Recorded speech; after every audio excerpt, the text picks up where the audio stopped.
سەبارەت بە مێژووی دروستکردنی مزگەوتی خانەقا مێژوەکەی ئەگەڕێتەوە بۆ سەردەمی محموود پاشا کوڕی عەبدوڕەحمان پاشا بابان کە لە ساڵی 1815 زاینی کە ئەکاتە 1230 کۆچی ئەم مزگەوتی خانەقایە دروست بووە.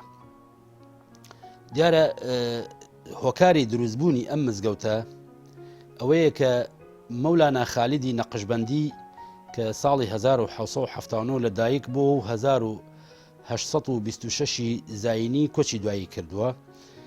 مەولانا خالید کاتێک کە دێتە شاری سلێمانی سەرەتا وەکو کەسێکی زانە وەکو مدەڕیسێک دەور ئەبینێ کە لە چەند مزگەوتێکی شاری سلێمانیە دەوری بینیوە، لەوانە مزگەوتی عەبدوڕەحمان پاشا کە ئێستا ناسراوە بە مزگەوتی شێخ بابە عەلی. مەولانا خالید لە دوای ئەوەی کە سەفەری حەجی ماڵی خوا ئەکات لەوێەوە کە ئەچێت بۆ هندستان لەسەر دەستی شێخی دەهلەوی تەریقەتی نەقشبەندی کە ئەو سەردەمە لە ناوچەی کوردستانی خۆمانە خەڵکی زۆر ئاشنا نەبووە پێی، مەولانا خالید ئەو تەریقە لەگەڵ خۆی دێنێتەوە. لە پاش هاتنەوەی ئیتر زۆر ناو دەرئەکا بە تایبەتی لە ئیرشادی تەریقەتی نەقشبەندیە، ئیتر ئەوە بوو محموود پاشا ئەم مزگەوتی مەولانا خالیدە کە نسبەتە بە حەزرەتی مەولانا خالید ڕەحمەتی خوای لێبێ واتە ناوەکەی لەوە هاتووە.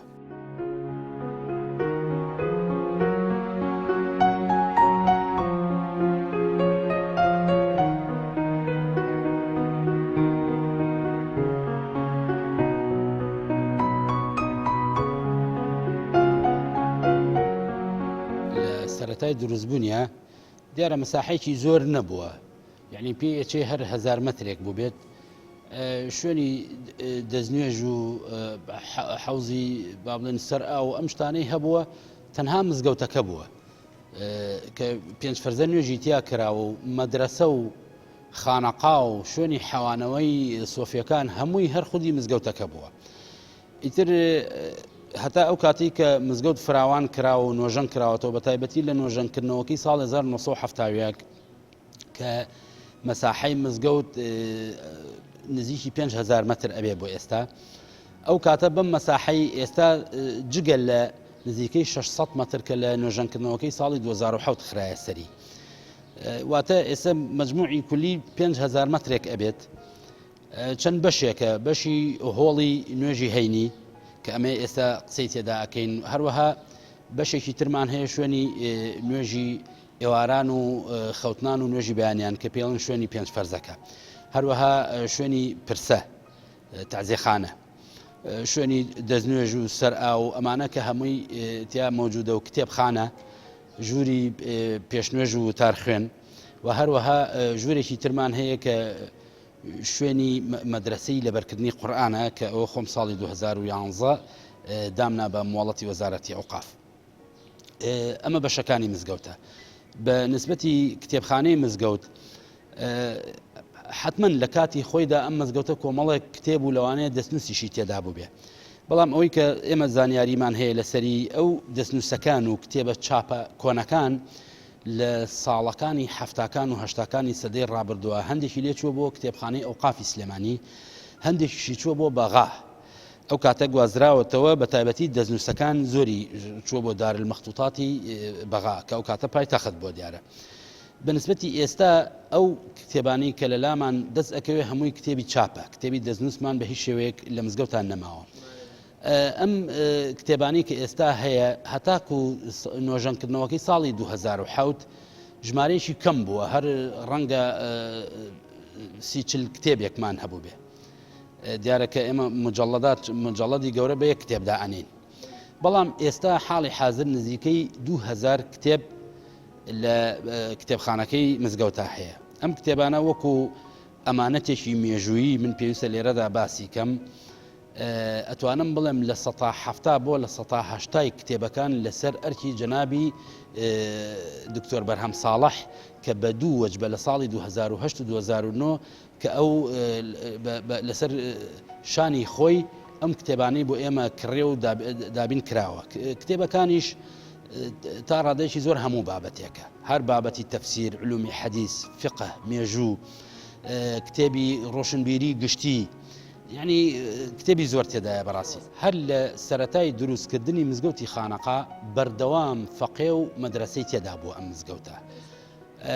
هەتا ئەم ساڵانەی دواییش فەقەی هەرتیا بووە، بە تایبەتی لە سەردەمی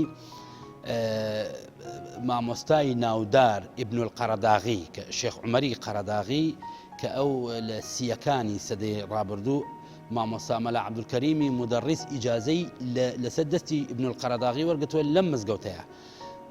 زۆر لە مامۆستا کۆنە ناودارەکان لە مزگەوتی خانەقا فەقێتیان کردووە، تەنانەت مەلا مستەفای بارزانیش کاتی خۆی هاتوۆتە ئەم مزگەوتە و لە لای مامۆستا مەلا عەبدوڵای چروستانی دەرسی خوێندووە.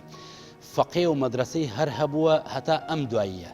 لەم دواییەدا مزگەوتی خانەقا بە حکمی ئەوە کە لەناو بازاڕایە و گەڕەشی نەما و با بڵین ماڵەکان کەمی کرد لەم ناوچەیەدا، مەدرسەکان زیاتر چووە مزگەوتەکانی تر، فەقەی تێدا نییە. بەڵام لە ساڵی 2011 من خۆم مەدرسەیەکی لەبەرکردنی قورئانم کردەوە کە هەتا ئێستا کەم و زۆر تەلەبەمان هەیە، بەڵام فەقێمان نییە کە لە مزگەوتە بمێنێتەوە. خانەقا دیارە لە ناوچەی کوردستانی خۆمانە تەشیەکان هەبووە کە طریقەتی قادری تایدا باو بووە، یعنی لە غەیری مزگەوتەکان تەشیەکان هەبووە کە شوێنی حەوانەوەی فەقیر و هەژار و لێقەوماو بووە، پاشان ئیرشادی طریقەتەکانی تیا کراوە. ئەمە وەکو طریقەتی قادری، وەکو طریقەتی نەقشبەندی پێوتراوە خانەقا، واتە خانەقا ئەکاتە تەشیە. خانەقا هەر تەشیەیە، تەشیە ئێستا نسبەتە بۆ طریقەتی قادری کە ئەڵین خانەقا نسبەتە بۆ طریقەتی نەقشبەندی. وشەکەش دیارە لە ئەسڵا خۆی وشەیەکی تورکیە.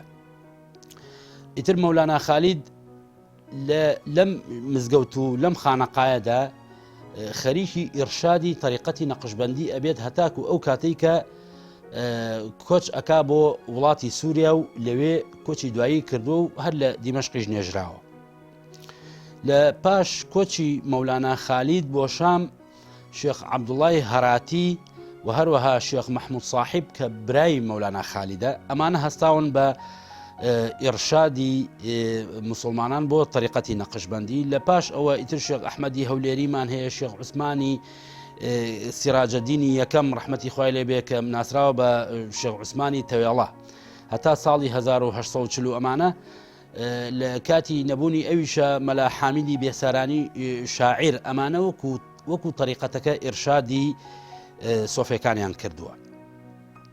دیارە مزگەوتی خانەقا لەم مێژوەدا بەپی لێکۆڵینەوەیەک دەرکەوتووە مزگەوتی خانەقا 14هەم مزگەوتە کە لە شاری سلێمانیە دروست کراوە، واتە لە پێش دروستبوونی مزگەوتی خانەقای مەولانا خەلیل لەو بەرواری ساڵی 1950 تا ئەو بەروارە 13 مزگەوتی تر لە شارە هەبووە. و نوێژی هەینیش وەکو جامع تەنها لە مزگەوتی گەورە کراوە لەو سەردەمەدا. لە پەنجاکانی سەدەی ڕابردووە مزگەوتی خانەقا نوێژی جومعەی تیا کراوە.